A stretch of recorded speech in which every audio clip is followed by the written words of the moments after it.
महाराजा रणजीत सिंह, ये नाम भारतीय इतिहास में बहुत फेमस है। 1780 में जन्मे वो एक छोटे से सरदार से पंजाब के शेर बने। वो एक विजनरी लीडर थे, एक फियरलेस योद्धा और एक बहुत ही समझदार प्रशासक। रणजीत सिंह की जिंदगी एम्बिशन, करेज और रिमार्केबल अचीवमेंट्स की कहानी है। उन्होंने एक बिखरे हुए पंजाब को अपने झंडे के नीचे एक किया। यह कहानी है महाराजा रणजीत सिंह की, सिख साम्राज्य के उदय और पतन की, और भारतीय उपमहाद्वीप पर उसकी लास्टिंग लेगेसी की।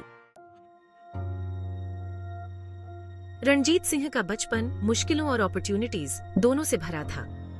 छोटी उम्र में उन्हें चेचक हो गया, जिससे उनके चेहरे पर दाग रह गए और एक आंख की रोशनी चली गई। लेकिन शारीरिक रूप से जो कमी थी, उसकी भरपाई उन्होंने अपनी डिटर्मिनेशन और लीडरशिप से की। वह सुकरचकिया मिस्र से ताल्लुक रखते थे, जो उस समय पंजाब को नियंत्रित करने वाले कई सिख योद्धा दलों में से एक था। रणजीत सिंह के पिता महान सिंह का देहांत तब हुआ जब वह सिर्फ 12 साल के थे। इससे छोटी उम्र में ही रणजीत को लीडरशिप की पोजीशन मिल गई। 20 साल की उम्र तक रणजीत सिंह पंजाब में एक पावरफुल लीडर बन चुके थे और बिखरे हुए सिख मिसलों को एकजुट करके अपना राज्य बनाने के लिए तैयार थे। 18वीं शताब्दी के अंत में पंजाब आपस में लड़ने वाले सिख मिसलों का एक जिगसॉ पजल था। हर मिसल का अपना इलाका, अपनी सेना और अपनी महत्वाकांक्षाएं थीं। रणजीत सिंह समझते थे कि एक डिवाइडेड पंजाब बाहरी खतरों, खासकर पश्चिम में महत्वाकांक्षी अफगानों से वल्नरेबल था। उन्होंने कूटनीति और सैन्य शक्ति के मेल का उपयोग करके मिसलों को एकजुट करने के लिए एक कैंपेन शुरू किया। उन्होंने शक्तिशाली सरदारों की लॉयल्टी सुनिश्चित करने के लिए अपनी बहनों की शादी उनसे करके अलायंसेस बनाई। जब कूटनीति विफल रही तो उन्होंने अपनी फॉर्मिडेबल सेना का उपयोग करने में संकोच नहीं किया। 1801 तक केवल 21 वर्ष की आयु में रणजीत सिंह ने वॉरिंग मिसलों को एकजुट कर दिया था और एक शक्तिशाली सिख साम्राज्य की नींव रखी थी। 1799 में रणजीत सिंह की नजर लाहौर पर पड़ी, जो स्ट्रेटेजिकली और कल्चरली बहुत इम्पोर्टेंट शहर था। लाहौर पर अफगान शासक जमान शाह दुर्रानी का नियंत्रण था, लेकिन शहर पर उसकी पकड़ कमजोर होती जा रही थी। अफगान शासन से तंग आकर शहर की सिख आबादी ने रणजीत सिंह का लिबरेटर के रूप में स्वागत किया। उन्होंने अपने शहर के दरवाजे उनके लिए खोल दिए और लाहौर बिना किसी लड़ाई के रणजीत सिंह के हाथ में चला गया। लाहौर पर कब्जा रणजीत सिंह के करियर में एक टर्निंग पॉइंट था। रणजीत सिंह ने लाहौर को अपनी राजधानी बनाया और इसे एक शानदार शहर में बदल दिया। लाहौर सिख शक्ति और समृद्धि का प्रतीक बन गया, जो रणजीत सिंह के विजन और एम्बिशन का प्रमाण था।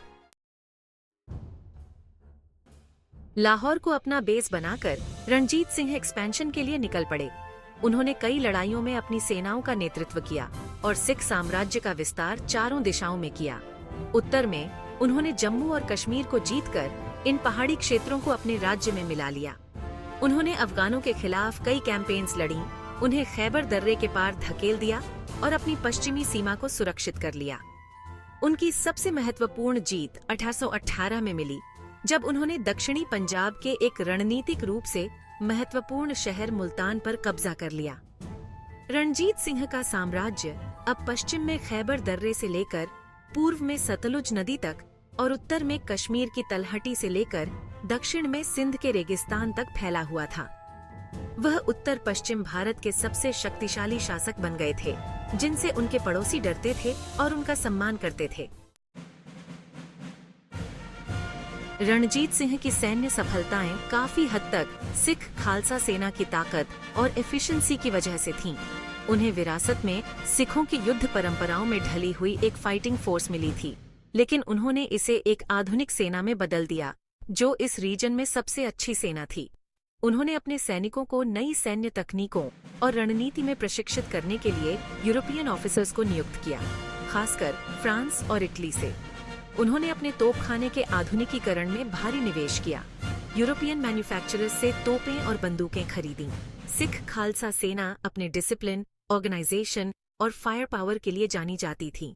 ये एक मल्टी एथनिक बल था, जिसमें सिख कोर थे, लेकिन इसमें हिंदू, मुस्लिम और यहाँ तक कि यूरोपियंस भी शामिल थे।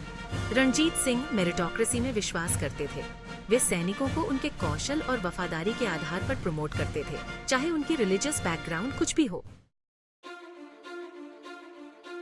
रणजीत सिंह न केवल एक महान विजेता थे, बल्कि एक बुद्धिमान और न्यायप्रिय शासक भी थे। उन्होंने एक एफिशिएंट प्रशासनिक व्यवस्था स्थापित की, जिससे उनके विशाल साम्राज्य का कामकाज सुचारू रूप से चलता रहा। उन्होंने राजस्व संग्रह की एक ऐसी प्रणाली लागू की जो फेयर और इक्विटेबल थी, यह सुनिश्चित करते हुए कि किसान और व्यापारी समृद्ध हो सकें। उन्होंने व्यापार और कृषि को बेहतर बनाने के लिए सड़कों, नहरों और सिंचाई प्रणालियों के निर्माण में निवेश किया।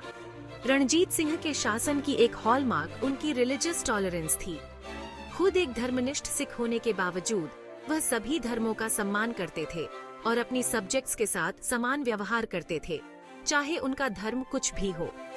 रणजीत सिंह के सेक्युलर दृष्टिकोण और न्यायपूर्ण शासन ने उन्हें अपने सभी सब्जेक्ट्स की वफादारी और सम्मान दिलाया, जिससे उनके शासनकाल में स्थिरता और समृद्धि आई। रणजीत सिंह का शासनकाल केवल सैन्य विस्तार और प्रशासनिक सुधारों का दौर नहीं था, यह पंजाब में कला और संस्कृति का एक गोल्डन एज भी था। वह कला के बहुत बड़े पेट्रन थे और उन्होंने पारंपरिक सिख वास्तुकला, संगीत और साहित्य को पुनर्जीवित करने के लिए इनकरेज किया। उनके पैट्रनेज में लाहौर कलात्मक उत्कृष्टता का केंद्र बन गया। उन्होंने मैग्निफिसेंट इमारतों के निर्माण का काम शुरू करवाया, जिनमें हजूरी बाग, बारादरी और रणजीत सिंह की समाधि शामिल है, जो अपने इंट्रिकेट संगमरमर के काम और गिल्डेड गुंबदों के लिए जानी जाती है। उन्होंने प्रसिद्ध संगीतकारों, कवियों और कलाकारों को अपने दरबार में आमंत्रित किया, जिससे एक वाइब्रेंट सांस्कृतिक माहौल बना। कला के प्रति रणजीत सिंह के समर्थन ने सिख संस्कृति को संरक्षित और प्रमोट करने में मदद की और सुंदर इमारतों और कलात्मक मास्टरपीसेस की एक विरासत को पीछे छोड़ दिया। अपनी कई उपलब्धियों के बावजूद रणजीत सिंह के बाद के वर्षों में उनके साम्राज्य के भविष्य को लेकर चिंताएं छा गईं। उनके कई बेटे थे, लेकिन किसी में भी उनका कैरिस्मा या पॉलिटिकल एक्यूमेन नहीं था। 1829 में जब रणजीत सिंह की मृत्यु हुई तो एक पावर वैक्यूम पैदा हो गया। उनके बेटे महत्वाकांक्षा और प्रतिद्वंद्विता में कंज्यूम्ड एक दूसरे से बिटर पावर स्ट्रगल में लग गए। इस आंतरिक कलह ने साम्राज्य को कमजोर कर दिया, जिससे यह बाहरी खतरों के प्रति वल्नरेबल हो गया।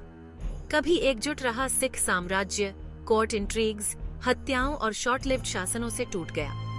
ब्रिटिश ईस्ट इंडिया कंपनी, जो इन घटनाक्रमों को बड़ी दिलचस्पी से देख रही थी, ने पंजाब में अपने प्रभाव का विस्तार करने का अवसर देखा। रणजीत सिंह की मृत्यु के बाद सिख साम्राज्य के भीतर डिविजन्स ने ब्रिटिश ईस्ट इंडिया कंपनी को एम्बोल्डेंड किया।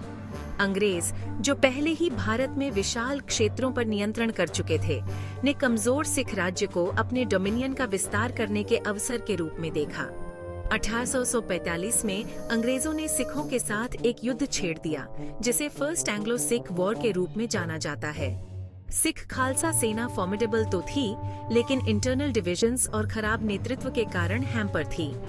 शुरुआती सफलताओं के बावजूद सिख बेटर इक्विप्ड और स्ट्रेटेजिकली सुपीरियर ब्रिटिश सेना से हार गए। 1846 में लाहौर की संधि ने ब्रिटिश जीत को फॉर्मलाइज किया। सिखों को बड़े क्षेत्रों को अंग्रेजों को सीड करने और अपने दरबार में एक ब्रिटिश रेजिडेंट को स्वीकार करने के लिए मजबूर होना पड़ा। यह सिख स्वतंत्रता के अंत की शुरुआत थी।